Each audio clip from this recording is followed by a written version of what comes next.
boy returns from death with a terrifying message from heaven. The harsh fluorescent lights of St. Michael's Hospital emergency room cast long shadows across Jimmy Parker's lifeless face. At just 12 years old, his small body lay motionless on the gurney, clothes still dripping from the river water. His mother, Sarah, still in her janitor's uniform, pressed her forehead against his cold hand, whispering prayers through tears. Time of death, 7:42 p.m., Dr. Marcus Stone announced coldly, barely glancing at the devastated mother. "We'll need the room for actual paying patients." But in that moment, something extraordinary happened. As the medical team began to leave, a faint beep pierced the silence. Then another, and another. Jimmy Parker's heart, after 30 minutes of stillness, had begun to beat again. What he would say upon waking would shake the foundations of not just St. Michael's Hospital, but the entire community's beliefs about faith, justice, and the power of love. No one in that room could have imagined that this miracle would expose a web of corruption, heal deep community wounds, and remind them all that sometimes the most powerful messages come from the most unexpected messengers. Before diving into this powerful story, take a moment to share your location in the comments and hit like. Let's connect as a community witnessing this extraordinary journey together. The winter wind howled through the gaps in the windows of the small apartment on Cedar Street, where Jimmy Parker and his mother Sarah called home. Located in the shadows of St. Michael's Hospital's towering edifice, their two-room dwelling stood as a stark reminder of life's cruel ironies. For it was in that very hospital, just 3 years ago, that Jimmy's father, the renowned Dr. Thomas Parker, had spent his final days serving patients until his last breath. Sarah Parker worked the night shift as a janitor in the same halls where her late husband had once saved countless lives. The cruel twist of fate wasn't lost on anyone who remembered Dr. Parker, how his widow now cleaned the floors he once walked as one of the hospital's most respected emergency physicians. Despite his dedication to serving the poor and his reputation for fighting against hospital policies that prioritized profit over patients, Dr. Parker had left his family with little more than his principles and mounting medical bills from his battle with cancer. Jimmy, now 12, was his father's spitting image, not just in his striking blue eyes and gentle smile, but in his unwavering compassion for others. Even as the family struggled to make ends meet, Sarah would often find small portions of Jimmy's lunch missing, only to later discover he had shared it with classmates who had none. He kept a worn photo of his father in his pocket, taken during Dr. Parker's last Christmas, showing them both grinning beside a tiny artificial tree in the hospital break room. Their apartment walls told the story of better days, medical school graduation photos, family vacation snapshots, and Dr. Parker's framed oath of Hippocrates, all carefully preserved despite the peeling wallpaper surrounding them. Sarah had refused to sell these memories even when the bills piled up and the rent came due.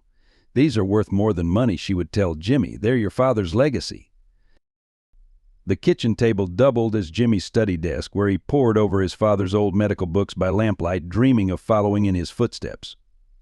His teachers often marveled at his advanced understanding of biology and chemistry, though they worried about the dark circles under his eyes from late-night studying. Sarah sometimes found him asleep there, his father's stethoscope the only valuable item they'd kept clutched in his small hands. The community remembered Dr. Parker's sacrifice during the city's last major flu outbreak, when he worked 48 hours straight treating patients, regardless of their ability to pay.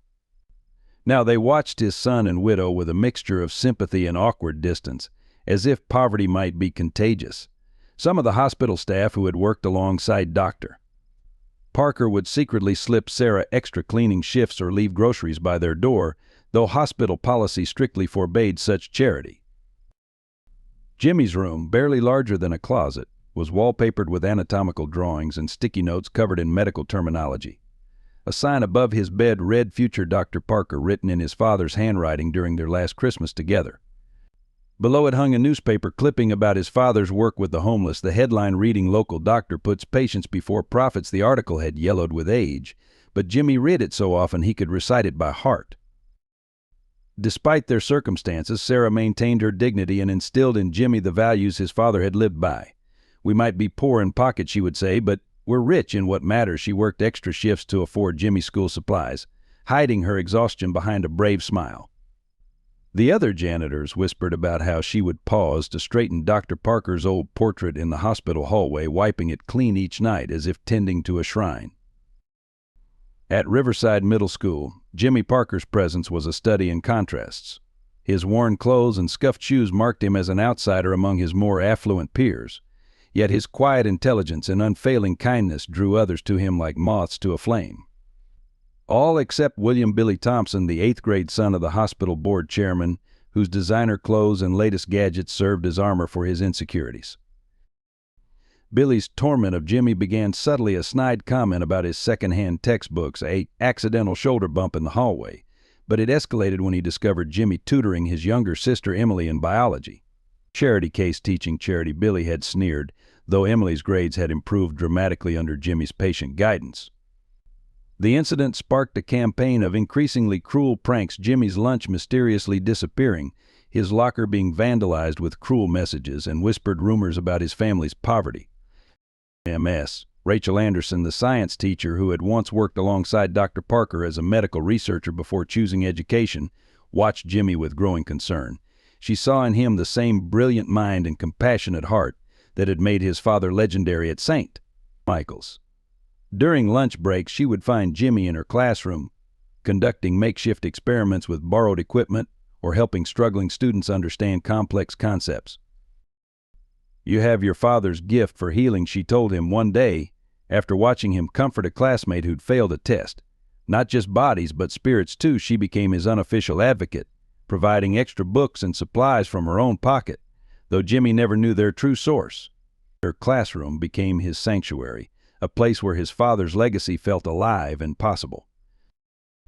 The bullying reached a crescendo when Billy discovered the old stethoscope Jimmy carried. During gym class, he and his friends cornered Jimmy behind the bleachers, demanding he hand it over. "What's a janitor's kid need this for anyway?" Billy taunted. But even surrounded, Jimmy stood his ground, clutching his father's last gift. The confrontation ended only when Emily Thompson unexpectedly appeared, threatening to tell their parents about Billy's behavior. Despite the daily challenges, Jimmy found allies in unexpected places. The cafeteria staff who remembered his father's kindness would slip extra food onto his tray. The school librarian, Mrs. Collins, forgot to charge him late fees when he lost track of time studying medical journals. Even the janitor, Mr. Martinez, would share his coffee and stories about Dr. Parker's legendary all-night shifts during emergencies. The social hierarchy of middle school placed Jimmy firmly at the bottom, yet he never became bitter.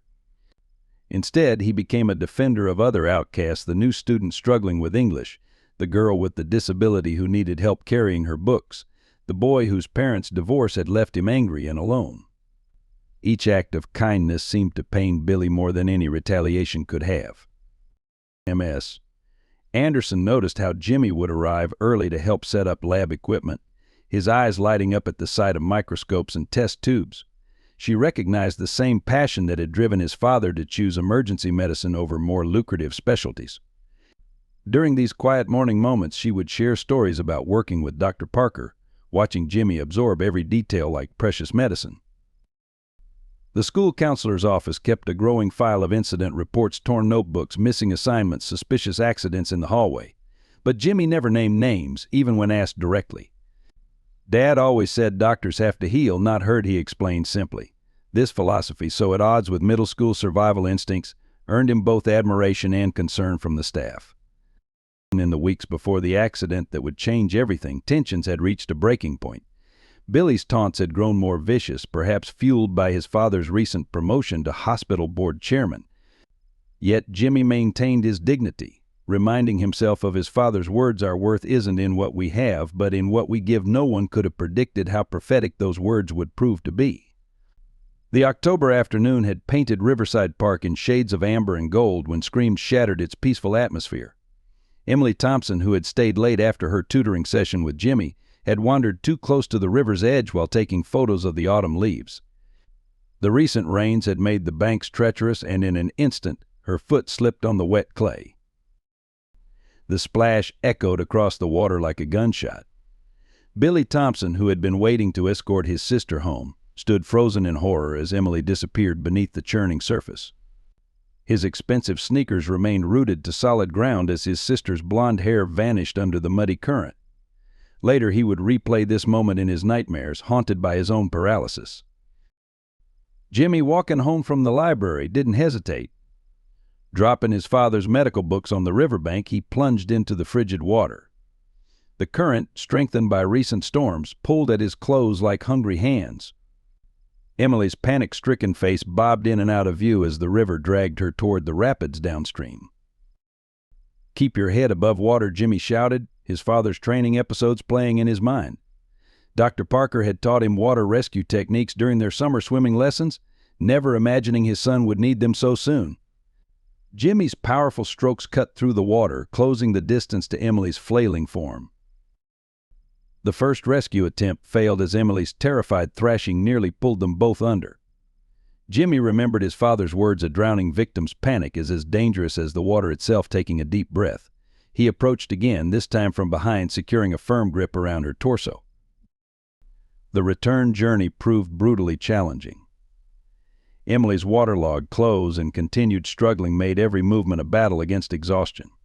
The autumn-chilled water sapped Jimmy's strength with each stroke. From the shore, Billy had finally broken free of his shock and was running alongside the river, shouting encouragements that were lost in the roar of the current.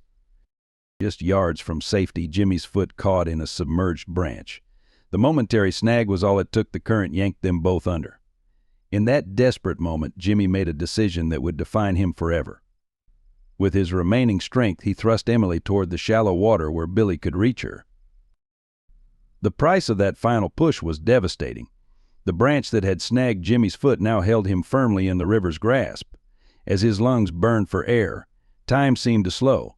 Through the murky water, he saw Emily being pulled to safety by her brother.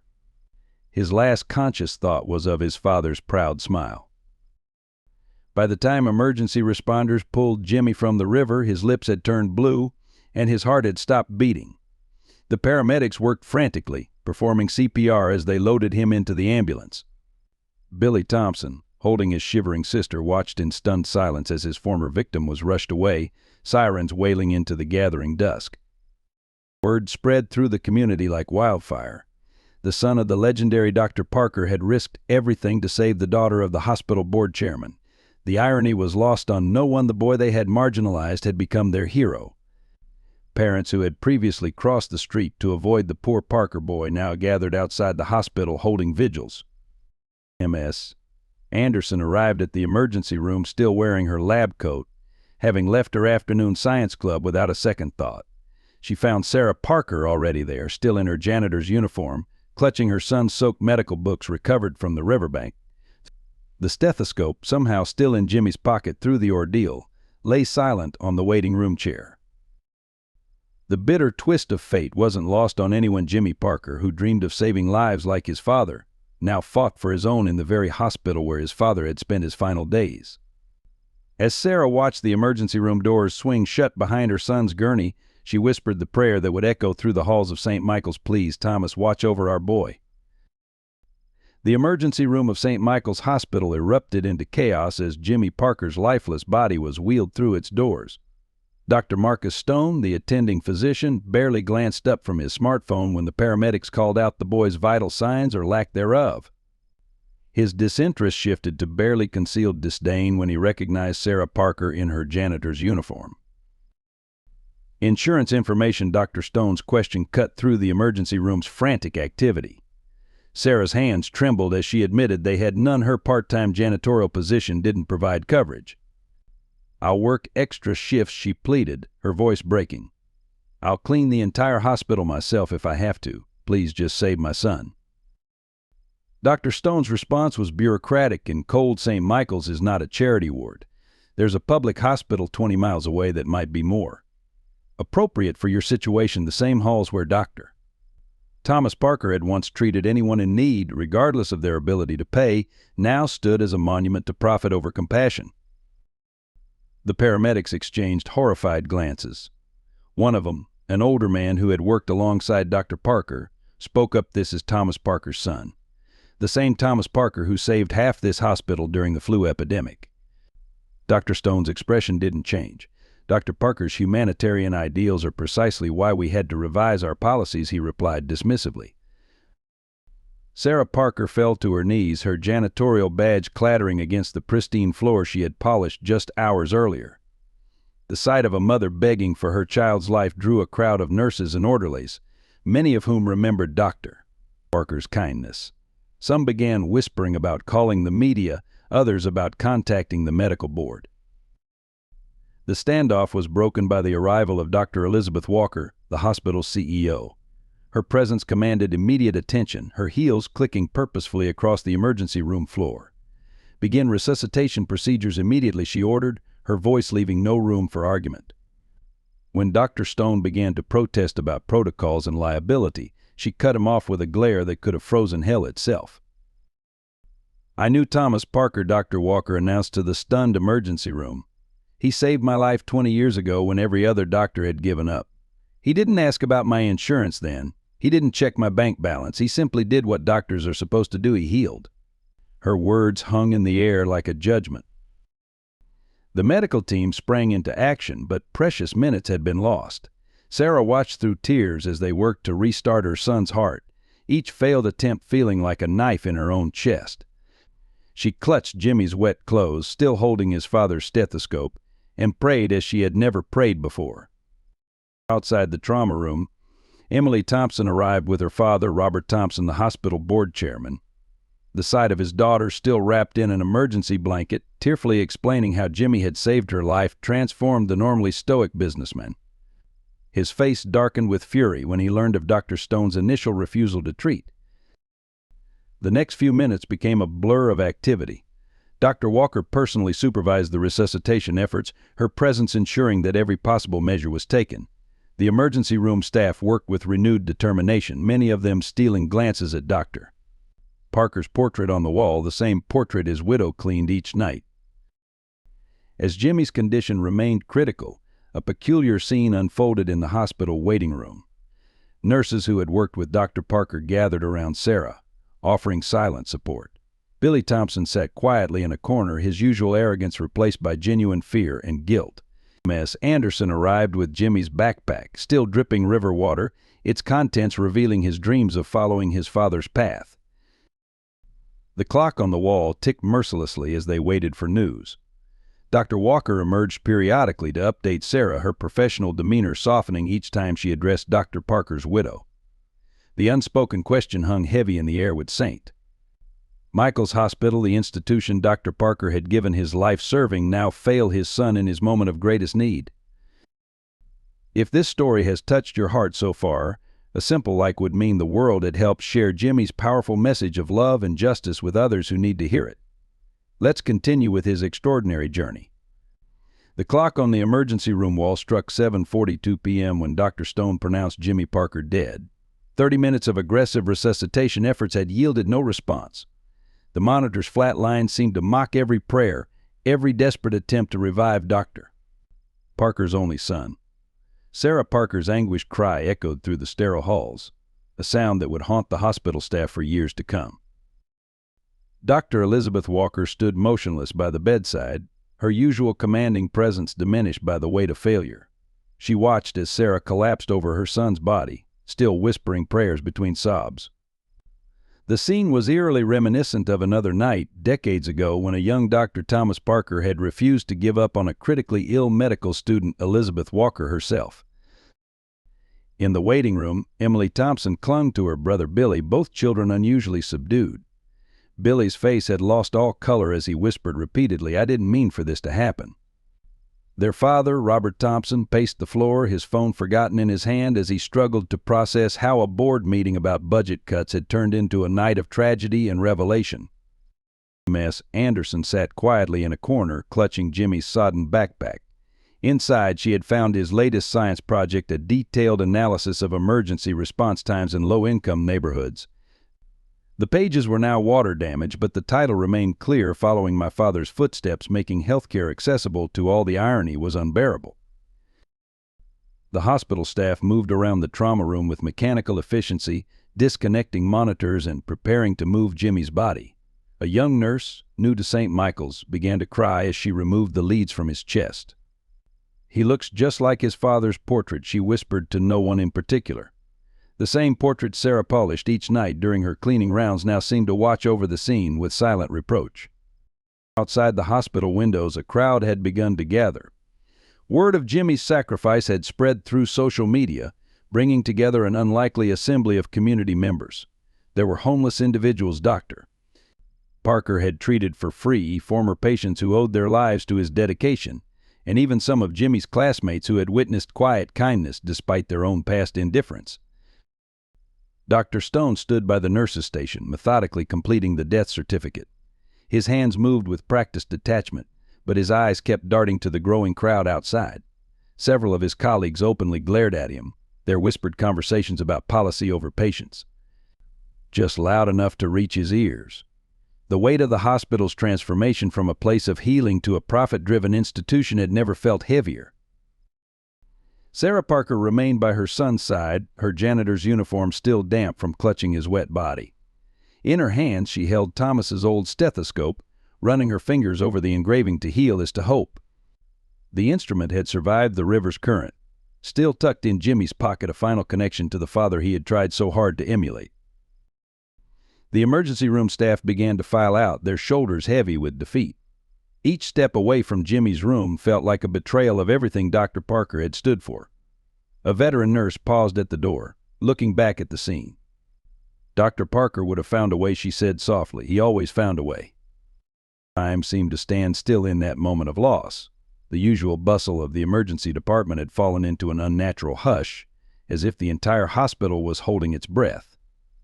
The monitor's silent screen reflected the overhead lights, a dark mirror to the faith and hope that had filled these same halls during Dr. Parker's time.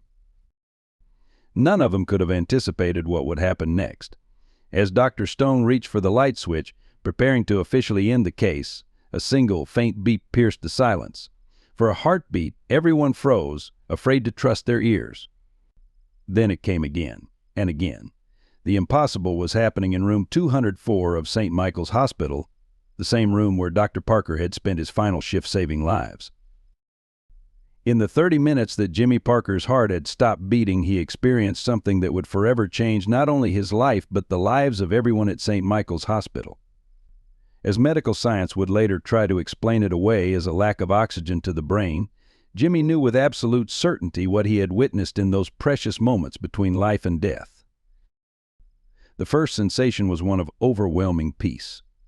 The cold river water, the struggle, the fear, all of it melted away into a warmth that felt like being wrapped in pure love.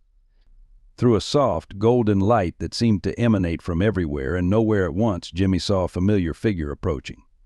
The smile he had only seen in photographs for the past 3 years was now radiating before him, his father, Dr. Thomas Parker. "Dad," Jimmy's voice carried no sound, yet somehow rang clear as a bell. Dr. Parker stood before his son, not as the tired, illness-worn man of his final days, but as the vibrant healer Jimmy remembered from his early childhood. He wore his white coat, the one Sarah had carefully preserved in their tiny apartment, but it now seemed to glow with an inner light. "You've made me proud, son," Dr. Parker said, reaching out to touch Jimmy's face. The touch felt like sunlight on skin. "So very proud. Saving Emily showed the same courage and compassion I always hoped to instill in you." His father's eyes held a depth of love that made Jimmy's heart ache with joy and longing. But there was something else in his father's expression and urgency that seemed to ripple through the peaceful light surrounding them. "Jimmy, there's something you need to know, something you must share when you return. The hospital, my hospital, has lost its way. But through you, there's hope for change."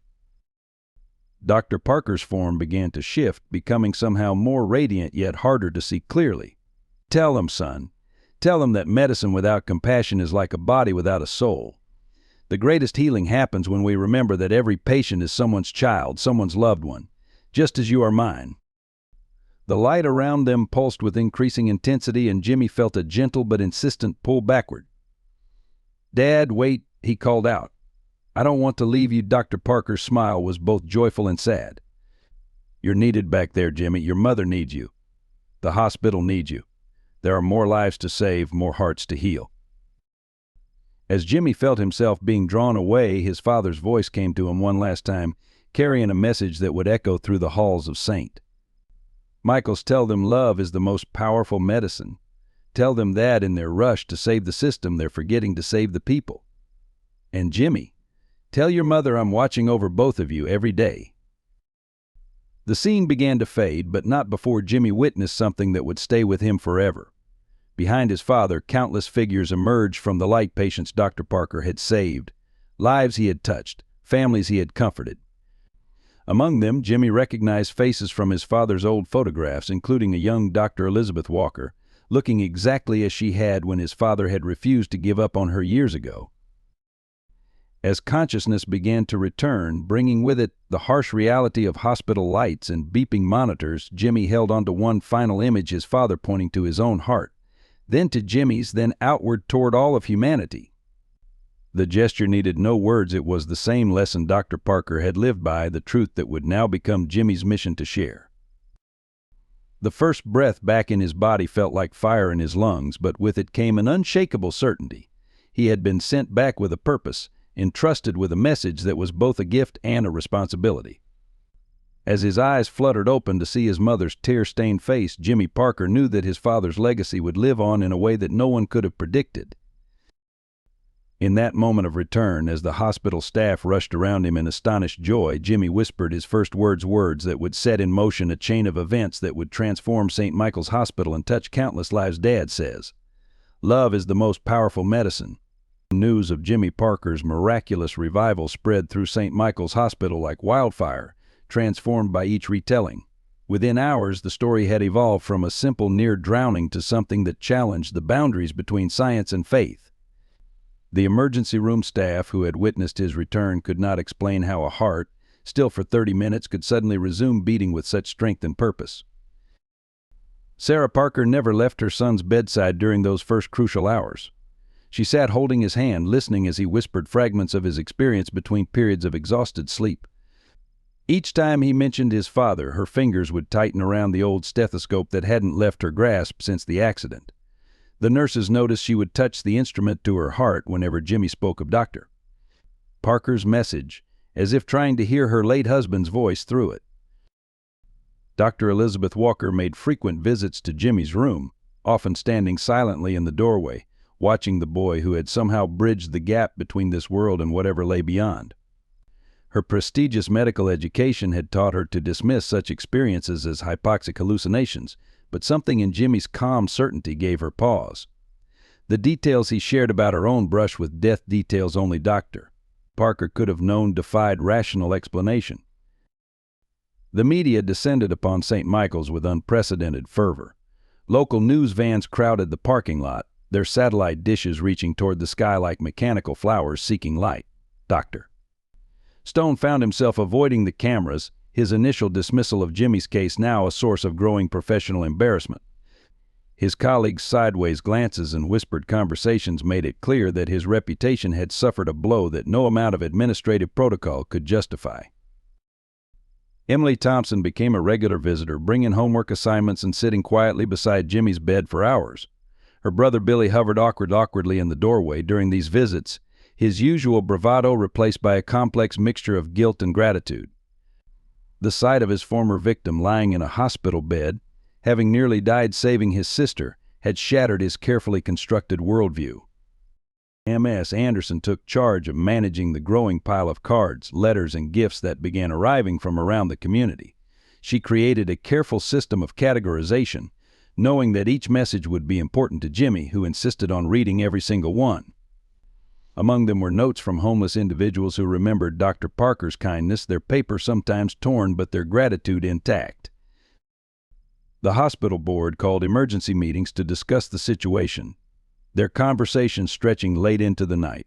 Robert Thompson, still shaken by his daughter's near tragedy and Jimmy's sacrifice, found himself questioning policies he had previously championed.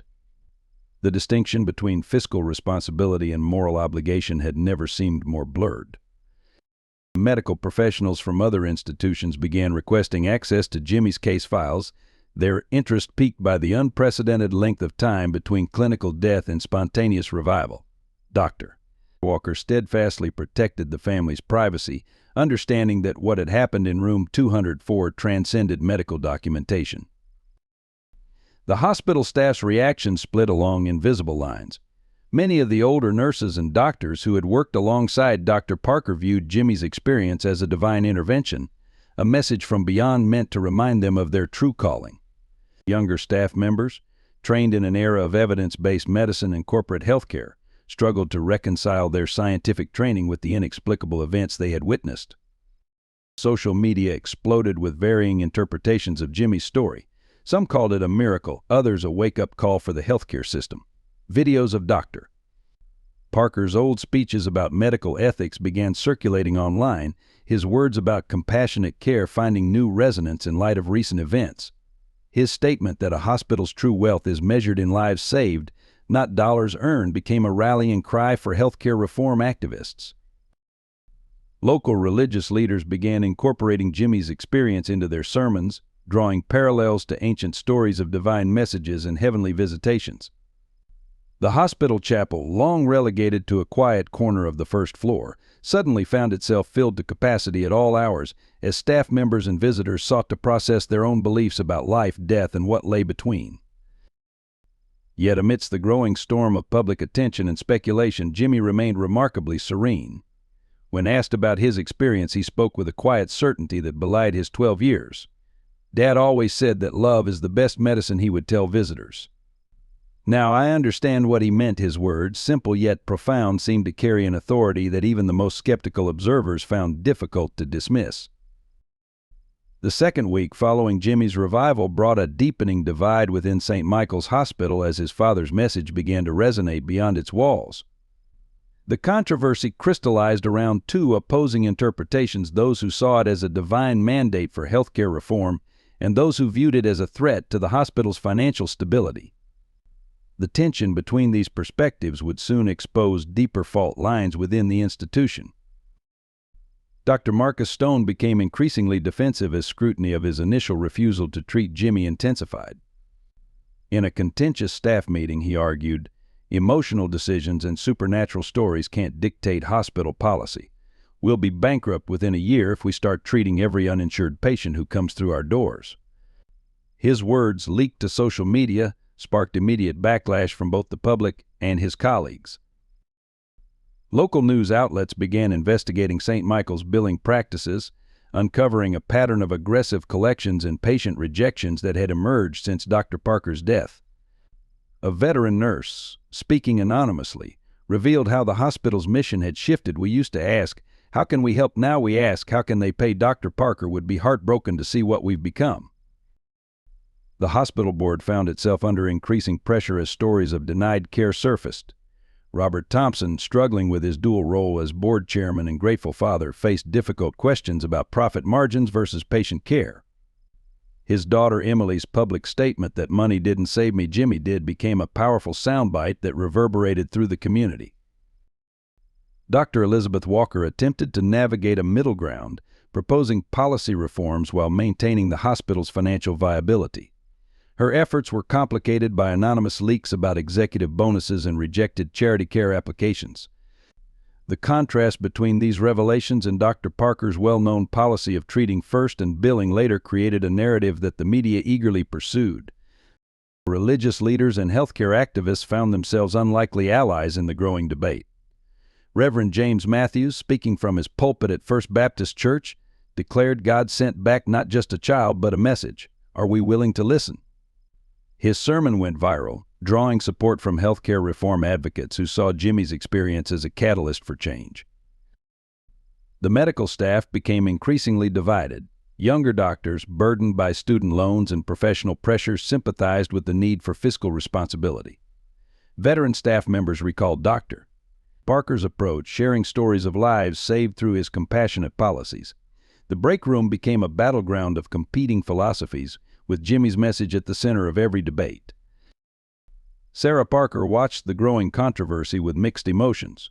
While grateful for the support, she worried about the burden being placed on her son's shoulders.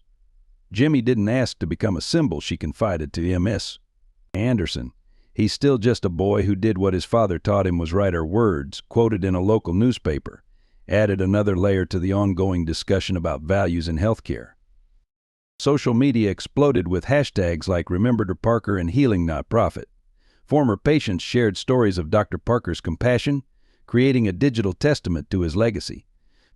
These personal accounts stood in stark contrast to current hospital policies, forcing administrators to confront the human cost of their financial decisions.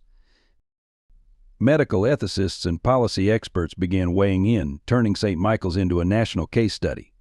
Articles appeared in prestigious journals debating the balance between sustainable healthcare and ethical obligations. Some argued that Jimmy's case represented a moral imperative for systemic change, while others warned against making policy decisions based on emotional reactions. As the debate intensified, Billy Thompson made a surprising public statement defending Jimmy and criticizing the hospital's current policies. His transformation from bully to advocate captured media attention, adding another compelling layer to the unfolding story. "If the hospital had treated Jimmy like they treated me," he said, "my sister wouldn't be alive today." Through it all, Jimmy continued his recovery, unaware of his role as the epicenter of a growing movement. His simple retelling of his father's message that love is the most powerful medicine seemed to carry more weight than all the policy debates combined. In his hospital room, now filled with cards and letters from around the country, he focused on healing while unknowingly helping to heal a broken system. Michael Roberts sat at his desk at the Herald-Times, staring at the growing wall of evidence surrounding Jimmy Parker's case. As an investigative journalist who had spent years exposing healthcare injustices, he recognized that this story went far deeper than a miraculous revival. His sister Jennifer, a former nurse at St. Michael's who had died under mysterious circumstances last year, had tried to warn him about the hospital's dangerous policies before her death.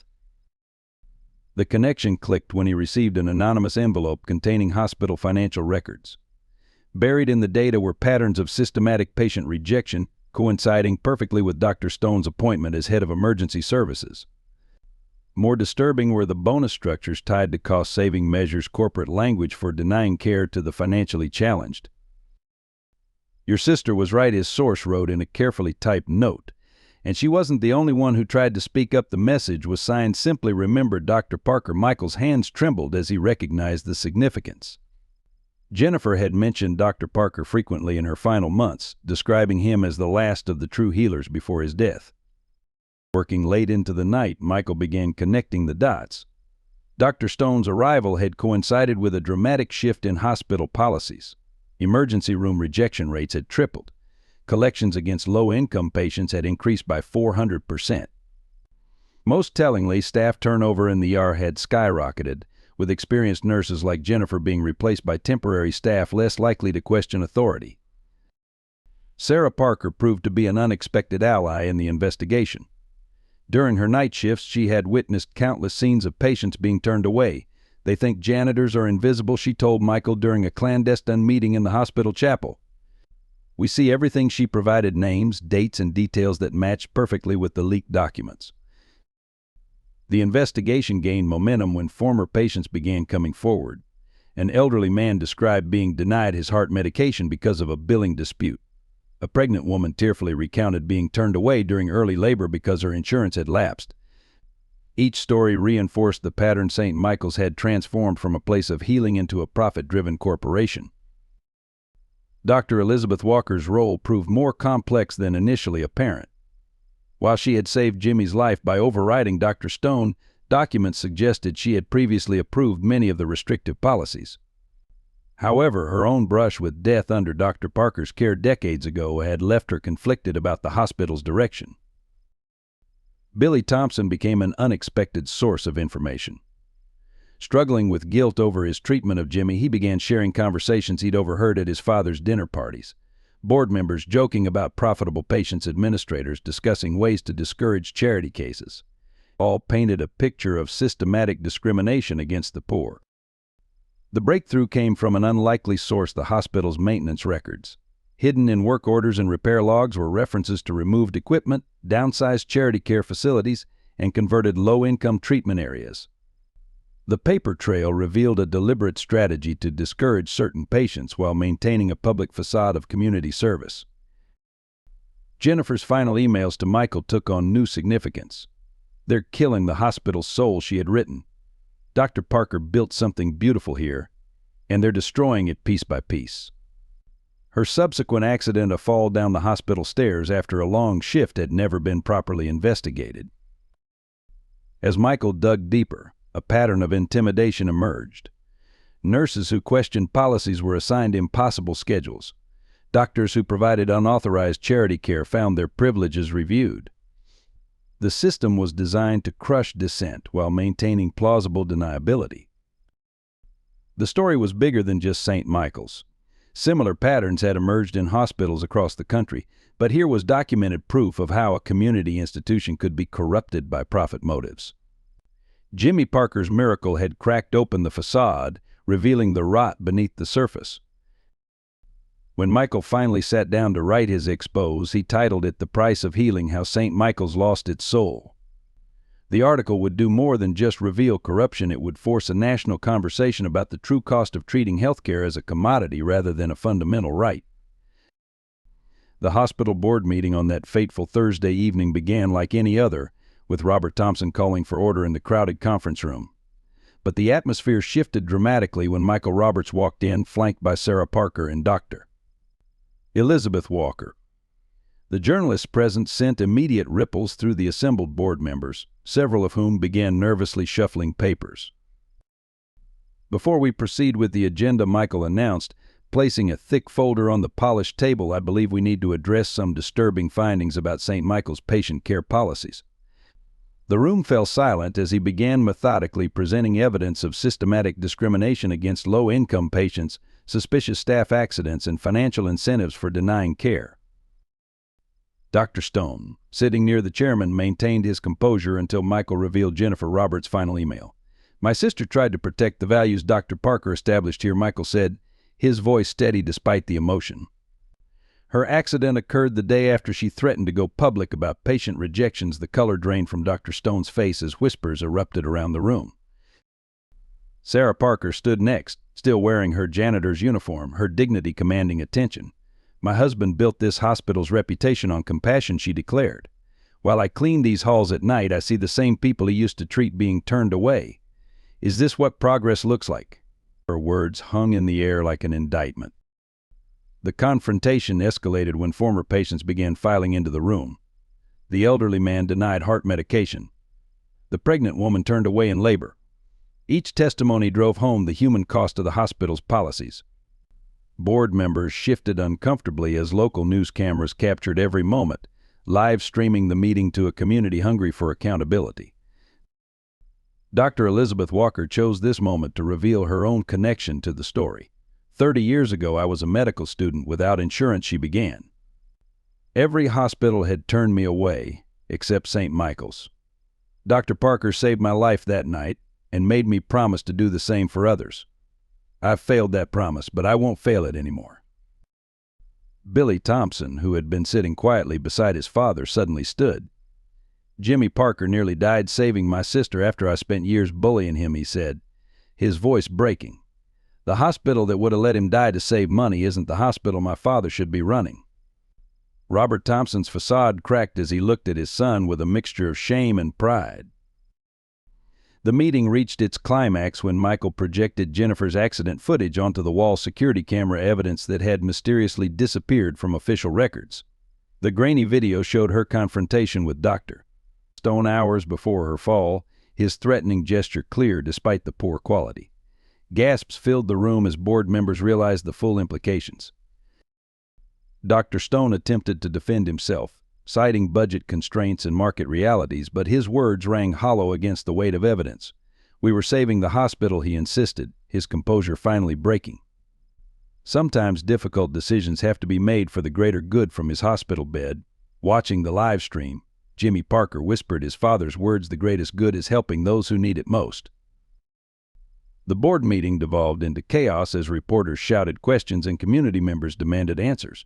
Robert Thompson, realizing the magnitude of what had occurred under his chairmanship, called for an immediate vote of no confidence in Dr. Stone's leadership. The motion passed unanimously, even as police officers entered the room to question the doctor about Jennifer Roberts' death. In the aftermath, Dr. Walker outlined an emergency proposal to reinstate Dr. Parker's original policies. "We can find a balance between fiscal responsibility and moral obligation," she argued, starting with a full review of all rejected cases from the past year. The board, sensing the public relations disaster looming, quickly approved the measure. As the meeting concluded, Sarah Parker stood again, this time holding her husband's old stethoscope. Thomas used to say that a hospital is like a heart. It needs both strength and compassion to function properly. Tonight, St. Michael's heart is beating again. Her words, broadcast live across local news channels, would become the rallying cry for a new era at the hospital. If this powerful story of love, justice, and healing has moved you, please consider subscribing to our channel. Together we can continue sharing profound stories that remind us of our humanity and the enduring power of compassion. Your support helps these important messages reach more hearts. The news of Dr. Marcus Stone's death arrived at St. Michael's Hospital like a thunderclap on a clear day. The police found him in his office early Sunday morning, a half-empty bottle of whiskey on his desk, and an envelope marked confession placed carefully beside his hospital ID badge. His final act had been to write a detailed account of how the system he'd helped create had slowly corrupted the very essence of medical care. Sarah Parker received the news during her night shift, the mop handle slipping from her grasp when Dr. Walker delivered the information personally. Despite everything Stone had done, tears welled in her eyes. She remembered him from years ago when he was a young doctor working alongside her husband, full of ideals and compassion. Thomas would have forgiven him, she whispered, and Dr. Walker could only nod in silent agreement. The confession letter sent shockwaves through the hospital staff. Stone detailed years of systematic pressure from corporate healthcare consultants, describing how incremental changes had transformed patient care into a numbers game. "We didn't set out to become monsters," he wrote. "We convinced ourselves we were saving the institution, but we were killing its soul one policy at a time." Jennifer Roberts' family finally received closure as Stone admitted to his role in her death. The confrontation that led to her accident had been about her discovering documents proving patient deaths directly linked to care denials. "She was everything a nurse should be," his letter stated, "and her death weighs heavier on my conscience than all the other compromises combined." The hospital staff fractured in the aftermath. Young doctors who had seen Stone as a mentor struggled with their complicity in the system he'd built. Nurses who had followed his protocols, believing they were maintaining necessary standards, now questioned every decision they'd made. The break room, once filled with casual chatter, became a place of hushed conversations and avoided glances. Billy Thompson found himself dealing with an unexpected form of guilt. His years of bullying Jimmy seemed connected somehow to the larger culture of cruelty that had infected St. Michael's. He spent hours sitting with Jimmy, now recovering well, trying to understand how someone he had tormented could show such forgiveness. Dr. Elizabeth Walker faced her own demons as Stone's letter revealed how she had compromised her principles piece by piece. "We thought we were being pragmatic," she confided to Sarah during a late-night conversation. But pragmatism without compassion is just another word for cruelty. Her own survival, thanks to Dr. Parker's care decades ago, now felt like both a blessing and an accusation. The media descended again, but this time with a darker energy. National news outlets portrayed Stone's death as evidence of systematic corruption in healthcare, using St. Michael's as a symbol of everything wrong with profit-driven medicine. Each revelation from his confession fueled new headlines and investigations into other hospitals following similar policies. In his hospital room, Jimmy struggled to reconcile his father's message of love and forgiveness with the tragedy unfolding around him. "Dad said every life has purpose," he told his mother, "even Dr. Stone's." His words, repeated at an impromptu staff gathering, helped begin the difficult process of healing within the hospital community. Robert Thompson stepped down as board chairman, unable to separate himself from the policies he had championed. His resignation letter echoed Stone's confessional tone. "We lost sight of the fundamental truth that hospitals exist to heal people, not balance sheets. My daughter lives today because someone remembered that truth when we had forgotten it." The heaviest cost was borne by those who had worked closest with Stone. His senior staff faced investigations and ethical reviews. Careers built over decades crumbled under scrutiny. Yet amidst the professional devastation, many found a kind of liberation in returning to the basic principles that had first drawn them to medicine. Through it all, Dr. Parker's portrait maintained its vigil in the hospital hallway, his compassionate smile unchanged by the turmoil below. Sarah continued to polish it during her shifts, but now she wasn't alone. Staff members would stop and help, sharing stories of the man who had shown them a better way. In death as in life, Thomas Parker was teaching his final lesson about the true cost of losing one's moral compass in the pursuit of profit. The investigation into St. Michael's triggered a domino effect across the national healthcare landscape. Michael Roberts' exposed, combined with Dr. Stone's confession, provided irrefutable evidence of a systemic problem that extended far beyond one hospital's walls. State investigators descended upon similar institutions, armed with new awareness and Stone's detailed documentation of common tactics used to prioritize profits over patients. Other whistleblowers began emerging from hospitals across the country. A database of denied care cases revealed patterns that couldn't be dismissed as coincidental. The stories shared common elements: mysterious accidents befalling staff who spoke up, creative billing practices designed to discourage low-income patients, and bonus structures rewarding doctors who maintained high profit margins. Sarah Parker found herself at the center of a growing movement.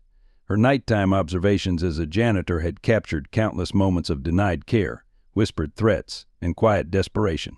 Hospital cleaning staff from other institutions began sharing similar stories, proving that those considered invisible often saw the most.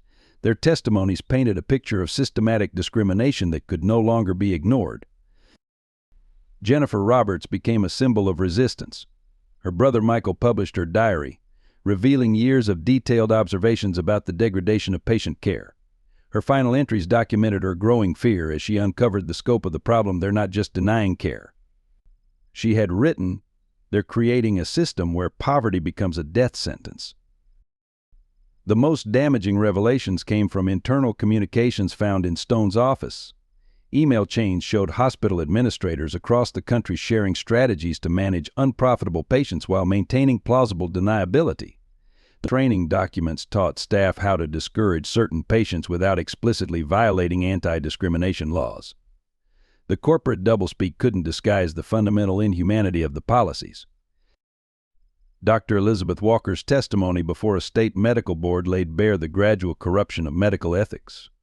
She described how terms like financial viability and resource management had replaced patient care and healing in hospital discussions. Her voice breaking, she recounted the moment she realized she had become part of the system she once fought against. Former patients began filing class action lawsuits, their stories finally finding receptive ears in the justice system. The elderly man denied heart medication became the lead plaintiff in a case that would eventually expose hundreds of similar denials. Each testimony reinforced the pattern: vulnerable patients being treated as financial liabilities rather than human beings needing care. The impact on medical education was profound. Medical schools began reevaluating their curricula, questioning whether their focus on business metrics had contributed to the erosion of medical ethics. Dr. Parker's old lectures on compassionate care were dusted off and incorporated into new courses on medical ethics and patient advocacy. Nursing staff from multiple hospitals formed an advocacy group, naming it Jennifer's Watch in honor of Jennifer Roberts. They established anonymous reporting systems and support networks for healthcare workers facing ethical dilemmas. The organization quickly became a powerful force for accountability in hospital administration. Insurance companies found themselves under scrutiny as their role in encouraging patient rejection came to light. Internal memos revealed pressure on hospitals to limit care for high-risk or low-income patients.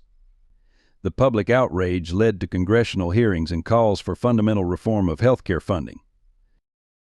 The human cost became impossible to ignore as more stories emerged. A young mother who lost her baby after being turned away from 3 hospitals.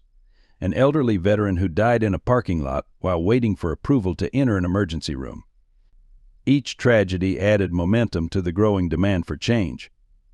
Throughout the expanding investigation, Jimmy Parker's story remained a beacon of hope. His experience had cracked open the facade, but it was the underlying message of love and compassion that continued to resonate. As his father had somehow known, the truth about St. Michael's would lead to a larger healing not just of one hospital but of a healthcare system that had lost its way. The truth about Dr. Elizabeth Walker's connection to the Parker family emerged during a quiet evening conversation in Jimmy's hospital room. As she checked his vital signs, her hands trembling slightly, she finally shared the full story of how Dr.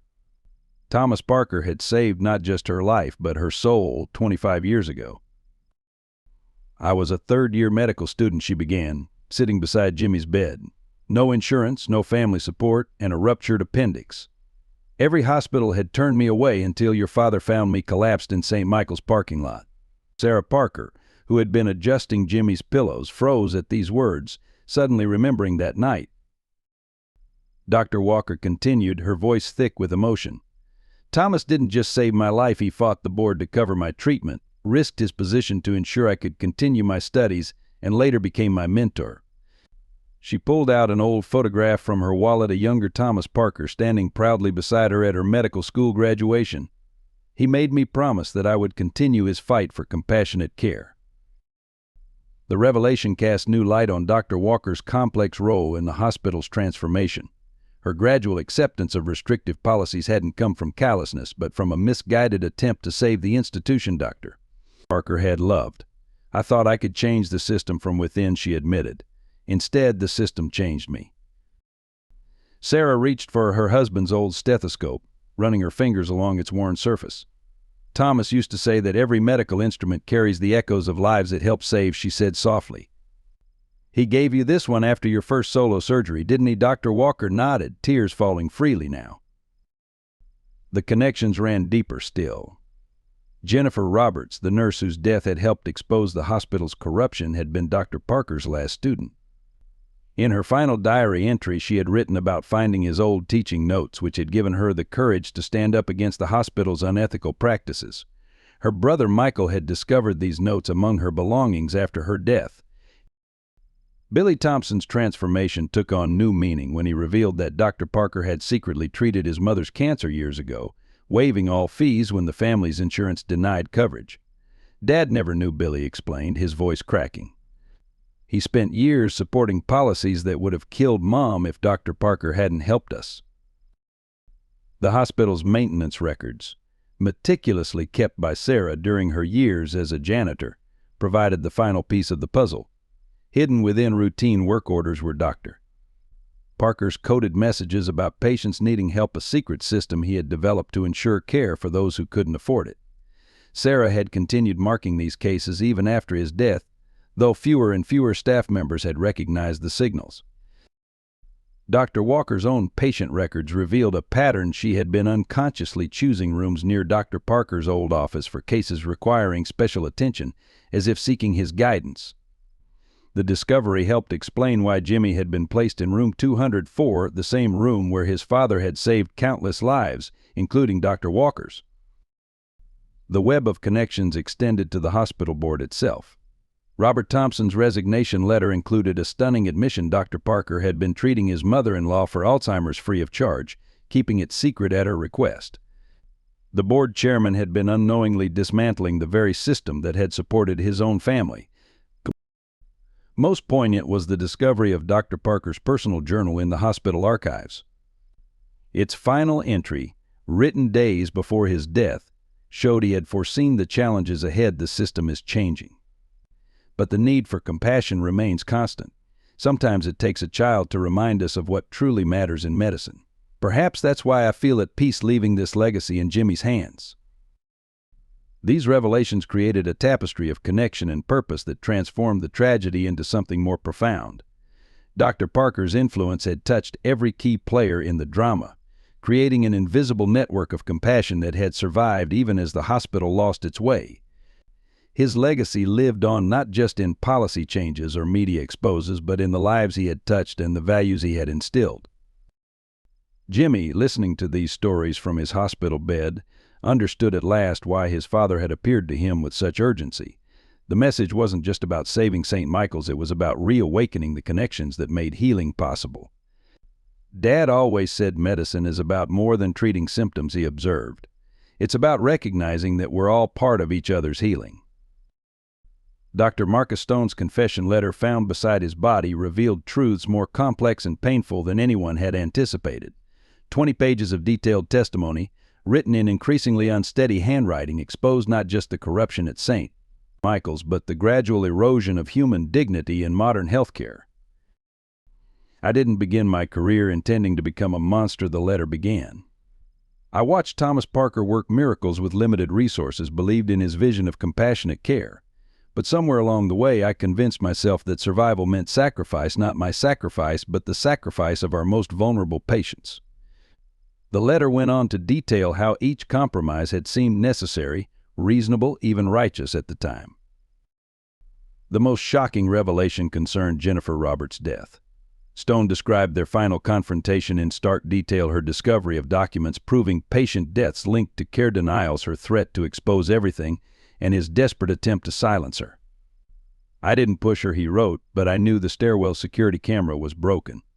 I knew she was exhausted from a double shift. I knew exactly what might happen, and I did nothing to prevent it." The letter contained evidence implicating hospital board members and administrators across the country.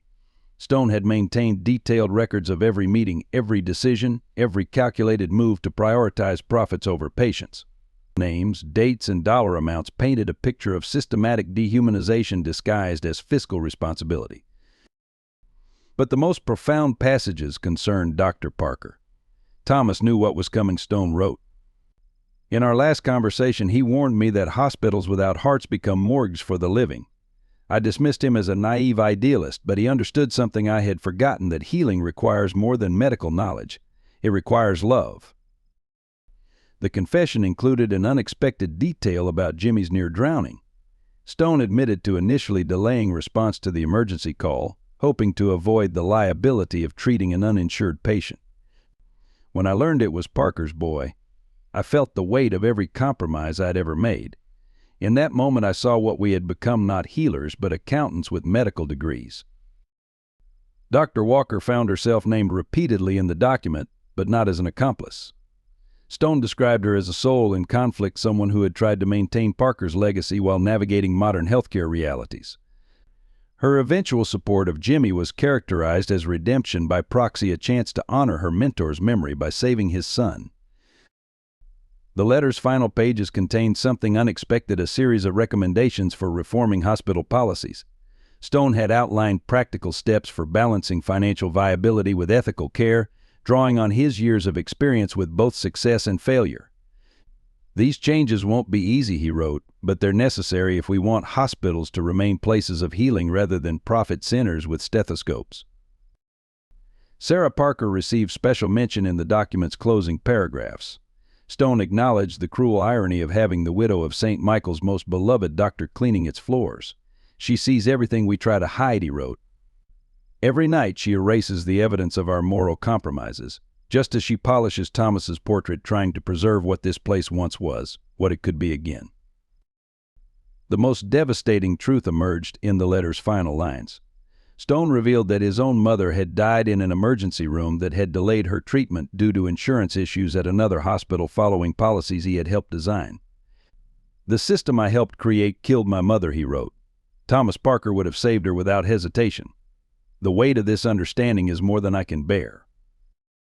The letter ended with a simple request: "Let my death serve as more than an escape or an admission of guilt.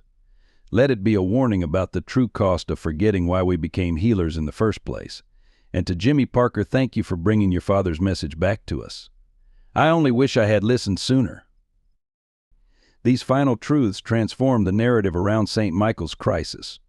What had appeared to be a story of simple corruption revealed itself as a complex tragedy of good intentions warped by fear and pragmatism. Stone's confession forced everyone involved to confront their own role in the system's decay, while offering hope for genuine reform. The document's release to the public marked a turning point in the national healthcare debate. Stone's detailed expose of industry practices, combined with his personal journey from idealistic healer to compromised administrator and finally to repentant truth-teller, provided a powerful catalyst for change. His final words became both a warning and a call to action for medical professionals everywhere. The choice between compassion and survival is a false one. Without compassion, there is nothing worth surviving for. The transformation of St. Michael's Hospital began on a bright spring morning 6 months after Jimmy Parker's miraculous return. Dr. Elizabeth Walker, now serving as interim CEO, stood before a packed auditorium to announce the implementation of the Parker Protocol, a revolutionary new approach to patient care that would honor both Dr. Parker's legacy and his son's divine message. The changes were sweeping yet practical. Emergency care would be provided regardless of insurance status, with a new financial counseling department dedicated to finding payment solutions after treatment.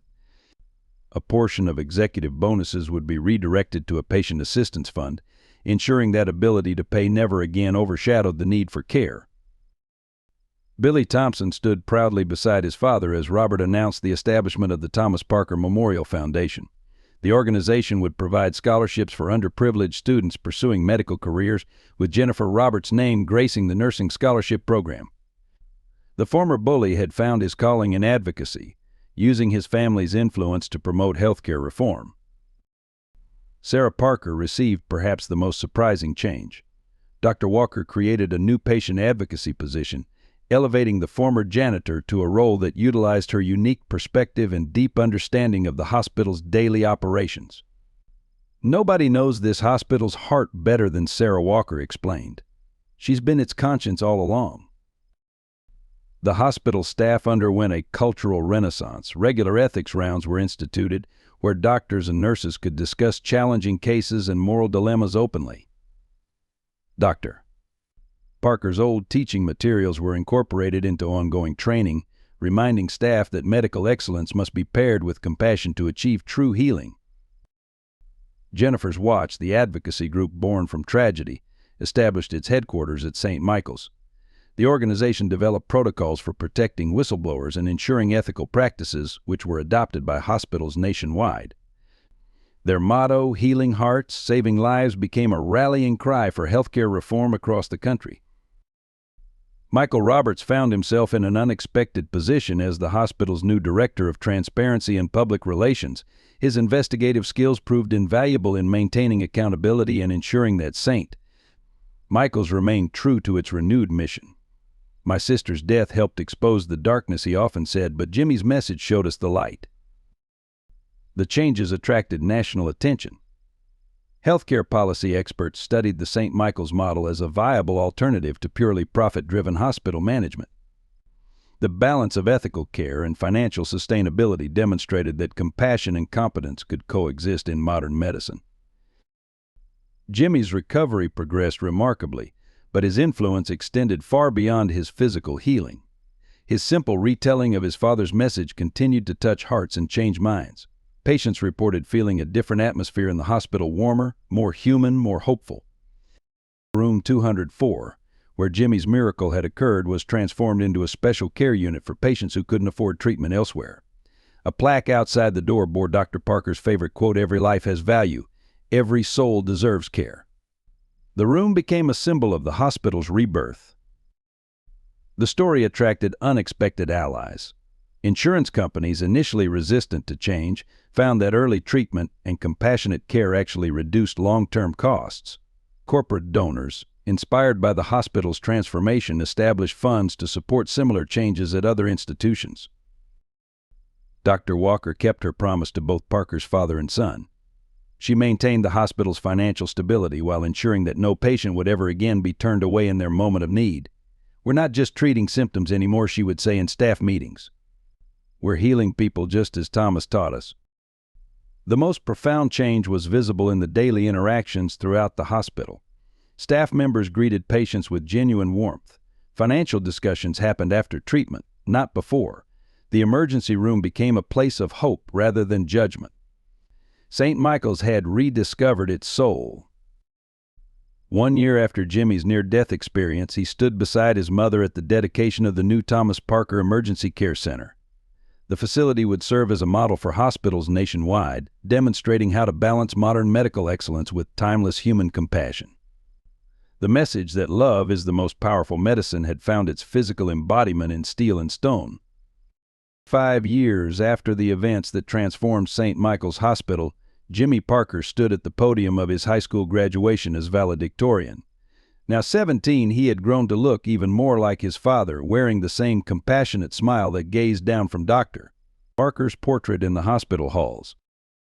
"My father once said that every heartbeat tells a story," Jimmy began his speech. "5 years ago, my heart stopped beating for 30 minutes, and in that time I learned what he meant. Love isn't just an emotion, it's the force that keeps all our hearts beating together." The audience, including many St. Michael's staff members, listened in rapt attention. The changes at St. Michael's had rippled outward, touching countless lives. The Parker Protocol had been adopted by hospitals in 30 states, proving that compassionate care could coexist with financial sustainability. Sarah Parker had become a sought-after speaker at medical conferences, sharing her unique perspective on patient advocacy and institutional change. Dr. Elizabeth Walker's leadership had earned St. Michael's national recognition as a model of ethical healthcare delivery. The hospital's success challenged long-held assumptions about the necessity of prioritizing profit over patients. "We didn't just save the hospital," she often remarked. "We remembered what we were saving it for." Billy Thompson's transformation proved equally lasting. The former bully had become president of his class and founded a peer counseling program. His father, Robert, now chaired a national healthcare reform initiative working to implement St. Michael's principles across the country. Their family story became a powerful testament to the possibility of change. Jennifer Roberts' legacy lived on through the scholarship program bearing her name. Each year, promising nursing students committed to ethical healthcare received support to follow their calling.